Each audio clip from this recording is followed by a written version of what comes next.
What's up, guys? Welcome back to Fish Over Chicks Woodworking. My name is Peter, and today we are talking about the French cleat. Now, if you're a regular viewer of my channel, you know that this is the first time putting that up. Usually I've got that Fish Over Chicks Woodworking flag behind me, but today we've got the French cleat. Now, full disclosure, I did film an entire video about how to put this whole thing up, how to install it and everything, but I lost the SD card. Don't know where it went. I misplaced it. So we don't have that footage. But if we do find that SD card, we will upload that video. So hopefully we'll have a video up in the near future about how to actually put this on the wall. But today's video is just about tips, tricks, and cool things that I'm doing with my wall of French cleats. So let's get into what exactly I've got up there.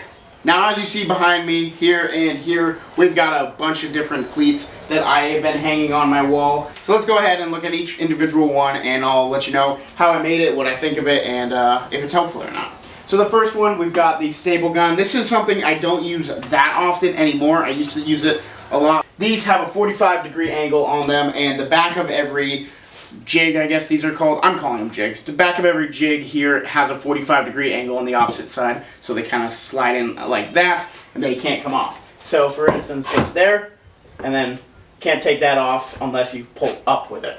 So, one tip for these to know is that you don't need this cleat to go all the way across the back of whatever your jig is, especially if it's something light. Now, if it's something heavy, you do want more, but this is very light, so I've just got this. It's about half the size of this longer piece there, and this is more than enough to keep this on the wall. And since I don't use it that often, we're going to put it a little bit higher up there. Alright, one down. Next, we've got the hammer. Now, this is a really fun one. I had a lot of fun making because when I put the hammer down just on a regular piece of wood like this, it went like that basically. So I needed something to keep this head up. So I just went ahead and I cut a hole in this piece, and then I put a little half circle there, which holds it up just like that. And it is nice and level now, which I'm happy with. So this is another thing. I don't use hammers too often, but again, little small piece there. And it's fun to have on the wall. So let's get this up on one of the higher shelves as well. Alright, so we've got two up there. Now moving on to the chisels. Now, the chisels was actually the very first French cleat jig I made, and that is why you see this piece connected right to the holding piece. I didn't really understand, because I didn't watch any videos. I just did this off, whatever I thought it was. So I didn't understand that. I'll show you what happens when we put this up.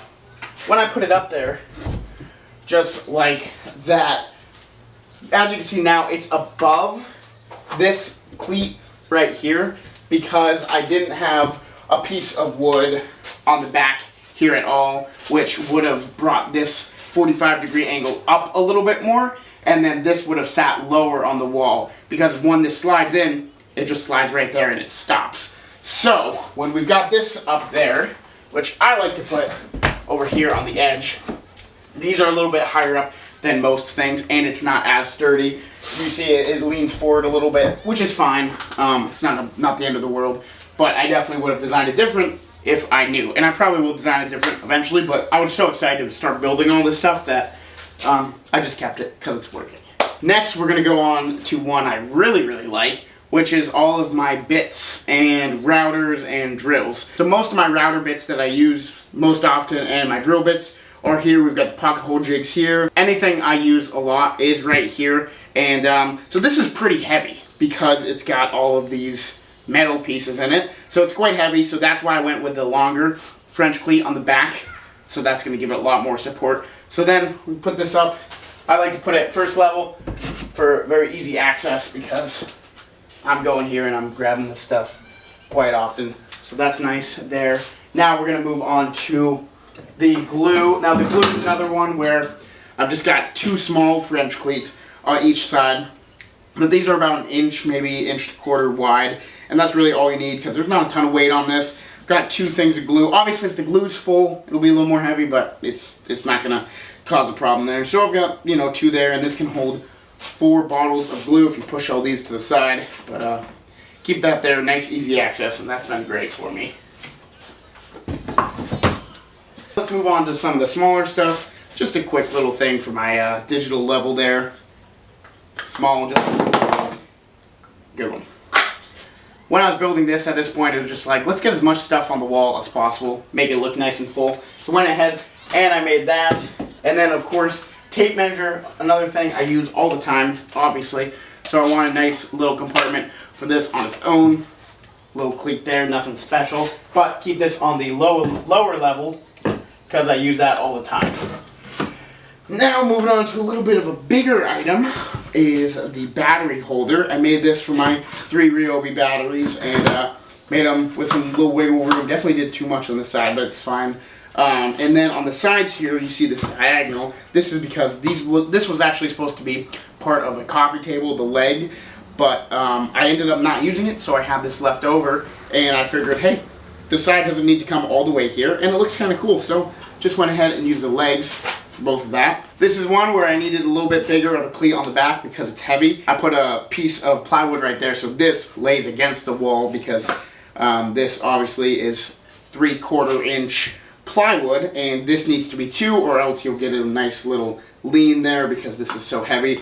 So I put this there so it braces against the wall, and because this is longer, I always keep it on the bottom shelf so to not take up space from the other cleats above. Now moving on to the other bigger piece is the sandpaper holder, and of course I've got this little cubby up here which is for my sander.